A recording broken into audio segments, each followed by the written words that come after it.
Hello friends, नमस्ते।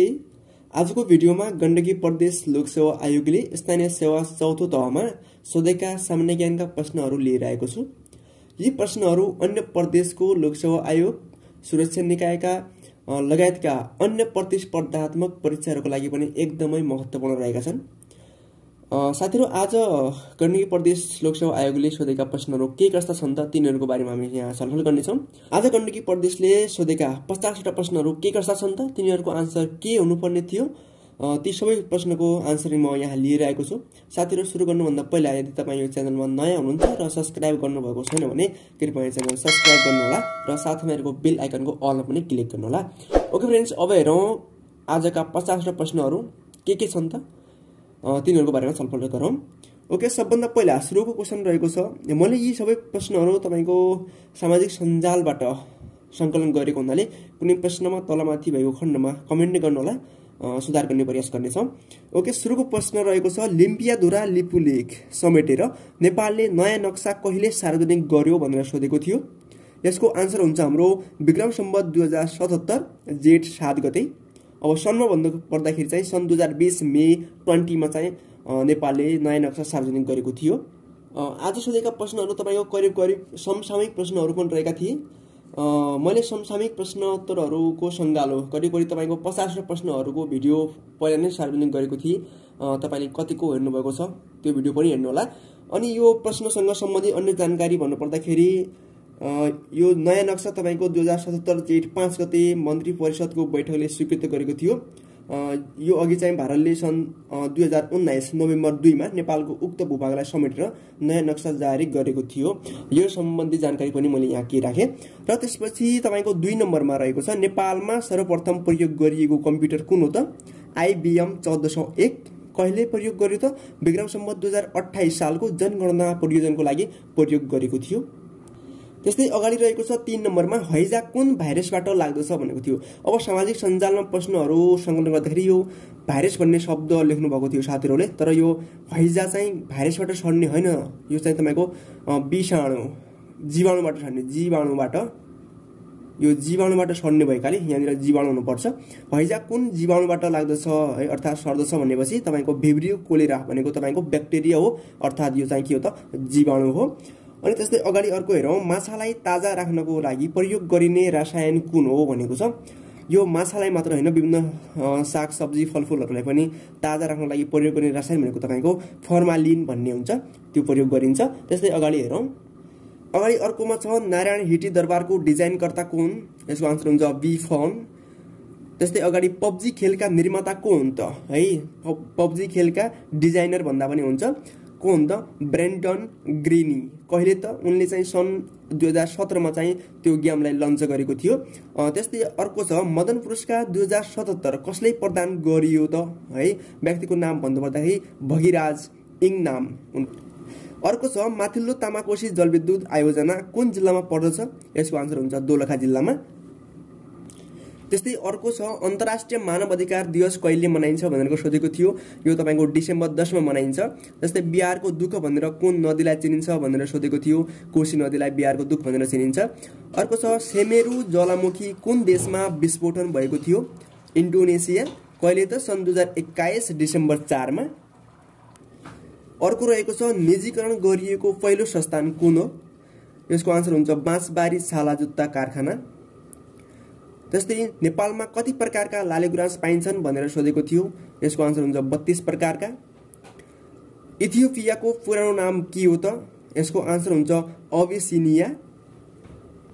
त्यस्तै अर्को प्रश्न रहेको थियो, मयूर टाइम्स उपन्यासका लेखक को हुन्? मयूर टाइम्स उपन्यासका लेखक को हुन् भनेर सोधेको थियो। यसको आन्सर हुन्छ नारायण वाग्ले। त्यस्तै अगाडि बेलायतले भारतमा कुन नामले शासन गरेको थियो भनेर सोधेको थियो। ईस्ट इन्डिया कम्पनी नामक नामले चाहिँ भारतमा शासन गरेको थियो। त्यस्तै अगाडि नेपालको प्रमाणिक समय कहिलेबाट निर्धारण गरिएको त? विक्रम सम्वत 2042 वैशाख 2 गतेदेखि।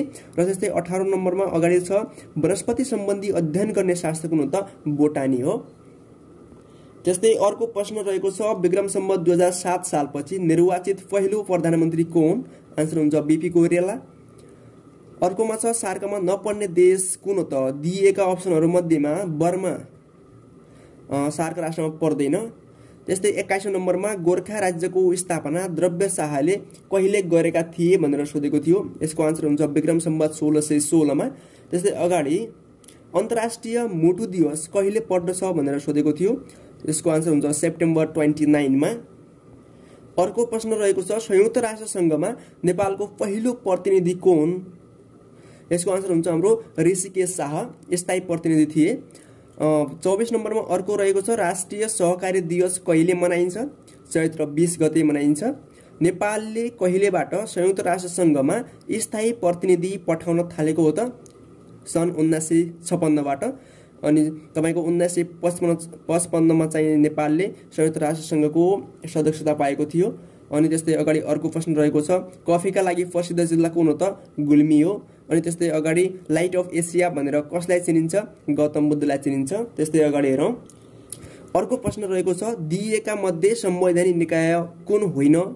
तपाईको संवैधानिक निकायहरू जम्मा तपाईको 13 वटा रहेका छन्, जसमध्ये तपाईको राष्ट्रिय सूचना आयोग अप्सनमा थियो भने यो राष्ट्रिय सूचना आयोग चाहिँ संवैधानिक निकाय होइन। त्यस्तै अर्कोमा रहेको छ हन्टिङ ट्रेल एरिया कुन जिल्लामा रहेको छ त? यो तपाईको बागलुङ जिल्लामा रहेको छ। अर्कोमा रहेको छ हिटलरले लेखेको प्रसिद्ध आत्मकथा कुन हो त? मेरो सङ्घर्ष भन्ने आत्मकथा थियो।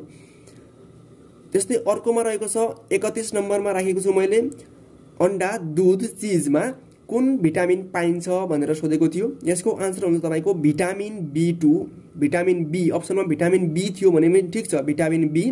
अनि त्यस्तै यसलाई भिटामिन B2 लाई चाहिँ तपाईको राइबोफ्लाभिन भनिन्छ।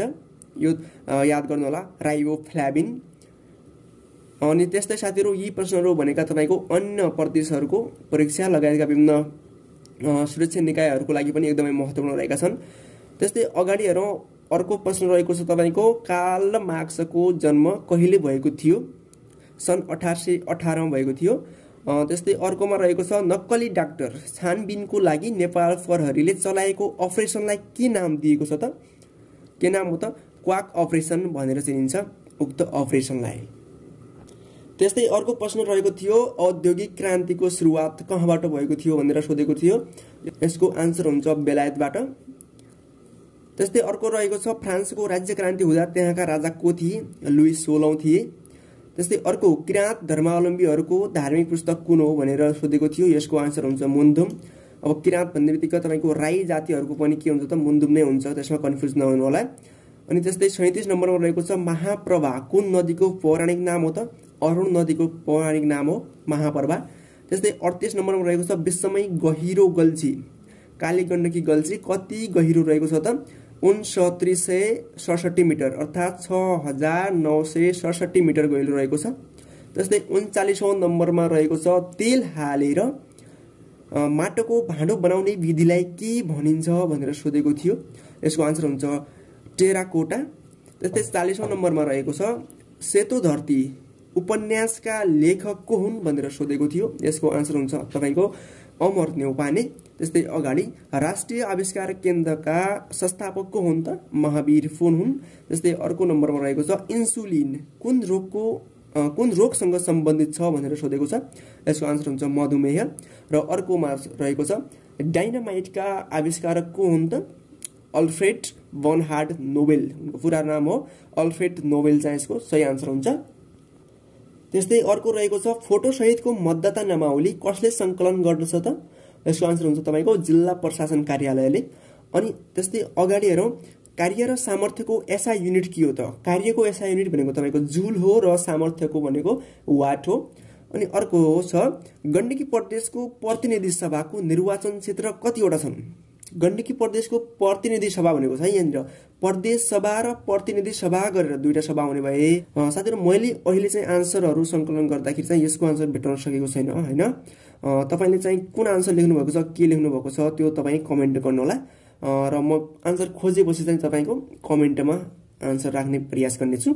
र त्यस्तै अगाडि 46 नम्बरमा राखेको छु मैले पृथ्वीनारायण शाहको पालामा मुन्सी खानाले के काम गर्दथ्यो त? मुन्सी खानाले गर्ने काम भनेको त परराष्ट्र मामिला सम्बन्धी कार्य गर्ने गर्छ मुन्सी खानाले पहिला है। र त्यस्तै अगाडि रहेको छ दिगो विकासका 3 आयामहरू के हुन् त? दिगो विकासका लागि 3 मुख्य आयाम भनेको तपाईको आर्थिक, इकोनोमिक, सोसियल एन्ड इन्भाइरोमेन्ट, अर्थात् आर्थिक, सामाजिक र वातावरण गरेर हामी 3 आयाम लेख्न सक्छौं। त्यस्तै अर्को रहेको छ नामको अगाडि सुमति लेख्ने। नामको अगाडि सुमति लेख्ने राजा को हुन् त? जितामित्रा नामक राजाले चाहिँ आफ्नो नामको अगाडि सुमति लेखेका थिए। र त्यस्तै अर्को अन्तिममा रहेको छ नेपालमा उत्पादन हुने अन्नहरू बढीबाट कम कुन हुन् भन्नुको मतलब बढी उत्पादन हुनेदेखि लिएर क्रमशः कम उत्पादन हुने अन्नबाली कुन हुन् भनेर दिएको थियो होला। धान सबभन्दा बढी उत्पादन हुने, मकै, गहुँ, जौ, कोदो गरेर क्रमशः उत्पादन हुने गर्छन्। साथीहरू यसरी मैले आज गण्डकी परदेशले सोधेका 50 प्रश्नहरू यहाँ संकलन गरेर राखेको छु। अब सामाजिक सञ्जालबाट संकलन गरेको हुनाले कुनै प्रश्नमा त्रुटि हुन गएको छ भने क्षमा प्राप्ति छु। र यो माथि 46 नम्बरको एउटा क्वेशनको आन्सर तपाईको गण्डकी परदेशको प्रतिनिधि सभाको निर्वाचन क्षेत्र कतिवटा छन् भनेर सोधेको थियो।